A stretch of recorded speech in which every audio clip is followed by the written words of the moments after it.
In the early 1790s, a pious German farmer named Adam Livingston and his family were the center of many incredible stories and accounts of supernatural events, stories that persisted for decades, and now 200 years later, centuries. The number of eyewitness accounts by persons of impeccable credentials made the stories difficult to discount entirely. Hence, the legend of Wizard Clip, which you shall now hear. When I was a boy of 10 or 12 years of age, about 1790, I remember to have heard much talk of the Wizard's Clip, a name given to the place by the vulgar.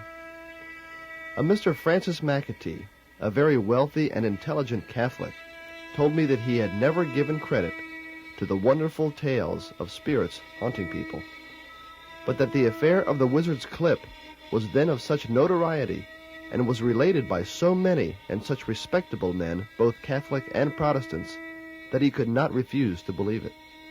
I then lived about 30 miles from the place. That's how Joseph P. Moberly, who later taught Latin and Greek at Georgetown College, remembered the wonderful tales of spirits haunting people, of the mysterious clipping sounds, all about the Livingston household that left bedsheets snipped into spiral forms, women's clothing likewise sheared, even a boot on an amazed man's leg, turned by an invisible seamstress's clippers into an absurd, useless coil of leather and boot sole. The mysterious clipping frightened many and seemed to be trying to tell Adam Livingston something important. The story, as carefully documented by religion scholar A.L. Marshall in her scholarly tome, Adam Livingston and the Wizard Clip and the Voice, begins in Germany, with Livingston's ancestors drained and despoiled by first the persecution of German Catholics by Lutherans, and then Lutherans by Catholics. 19-year-old Johann Georg Liebenstein set sail from Rotterdam and then set foot on a dock in Philadelphia, May 15, 1732. He signed his name on the passenger list happily. The 24-week voyage from Rotterdam aboard the ship Love and Unity, a thankfully distant memory. According to Marshall, more than 100 of the Love and Unity's 150 passengers died of hunger at sea. But he made it. He married Katerina Ruscher in February 1738 to help him farm his 100 acres in Lancaster County, Pennsylvania. Then they had children. The horrors of warfare with natives in western Pennsylvania, who had realized their land was being taken right out from under them by this tidal wave of immigrants, bothered the frontier settlers, but not enough the peace-loving Quaker leaders in Philadelphia.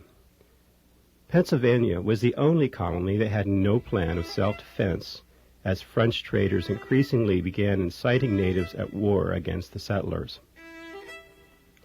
Desperate, several hundred Germans from York, Pennsylvania, joined other settlers in November 1755, symbolically pulling wagon loads of their stinking dead comrades, victims of frontier war, through the streets of Philadelphia to make the Quaker governor see their suicidal dilemma.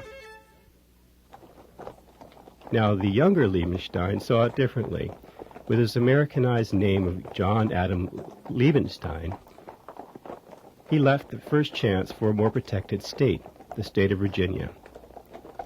He settled his share of his recently deceased father's land near Smithfield, Virginia, today Middleway, West Virginia, in Jefferson County. Back then, it was also called Berkeley County. He received about 350 acres. He farmed, and his family grew. A longtime friend and neighbor wrote of him. She said that Mr. Livingston was a most honest and industrious man, a farmer, a Lutheran who owned handsome property. Then the troubles began. She later wrote, Mr. Livingston's property began to diminish in a variety of ways. His barn was burned, his horses and cattle died. Adam was about to become Job.